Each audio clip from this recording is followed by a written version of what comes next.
question is that this bill be now read a second time, and I call the member for Denison. Morning, Deputy Speaker.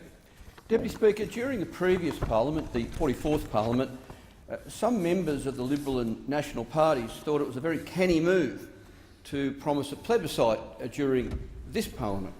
I suppose it was, for some of them, an attempt to just push it into the future, far enough away that they didn't have to worry about it, and hopefully they might, if the plebiscite occurred, they might be able to win the plebiscite, or well, win the argument that there should not be marriage equality in this country. I don't doubt that during this parliament, now that the plebiscite has been voted down, there'd be some members of the Liberal and National parties who'd be thinking that's a very canny development as well, that now the whole matter has been pushed off even further into the future, something for a future government in a future parliament to address.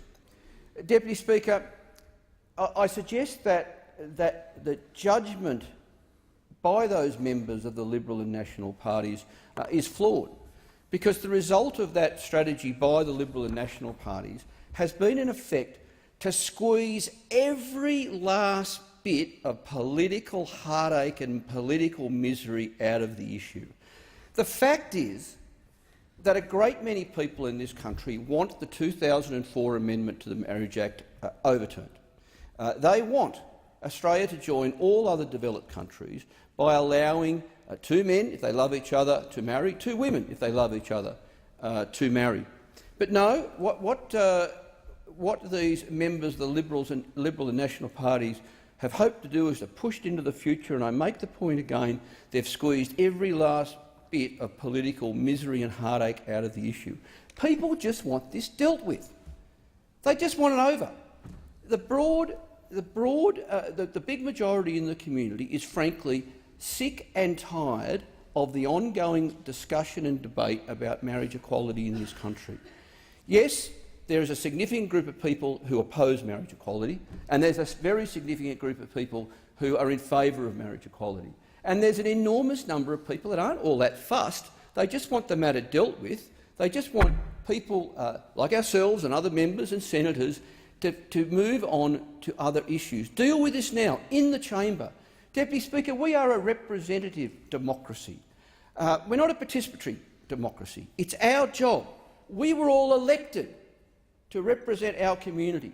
We were all elected with our communities knowing what we stood for and what our positions are on a broad range of issues, including marriage equality. In Denison, in Melbourne, in Indi, everyone knew that we stood for equality. We all stood for an end to the legislative discrimination in the Marriage Act. That if we were elected, we would come to this place and do what we could to ensure that marriage equality was finally achieved in this country, and that finally we would become an equal with all other developed countries, because all of them have already embraced marriage equality. Unfortunately, there is this ongoing narrative about if the Liberal and National parties were to now support a vote in this parliament, that it somehow would be the end of the Prime Minister. That is just not the case. Prime Minister Turnbull, to his credit, was true to his word by doing everything he humanly could to ensure a plebiscite occurred. Well, the plebiscite is now not going to occur, despite the Prime Minister's best efforts. So the situation has changed, and that demands a different policy response from the government, from the Prime Minister.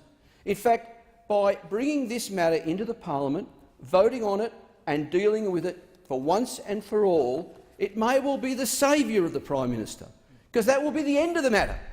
And we won't spend the next 2 years debating it. We won't spend the next 2 years asking questions of the Prime Minister and of the members of the Liberal and National parties. We'll actually spend 2 years addressing other issues. 2 years talking about how do we re-engineer the budget, how do we end disadvantage in this country, how do we have an even better foreign and security policy. That's what we'd be focusing on. And the decision in this place, perhaps as early as this week or next week, will have been lost in history. It may well be the saviour of the Prime Minister. So I call on the government, I call on the members of the Liberal and National Party to understand that the vast majority of people in this country just want this matter dealt with and dealt with in this parliament, and it can be dealt with in this parliament decisively if we were to debate, to vote and to decide on the cross-party bill that is before the House at the moment that would bring Member's about marriage time equality. has Thank you, Deputy Speaker. expired.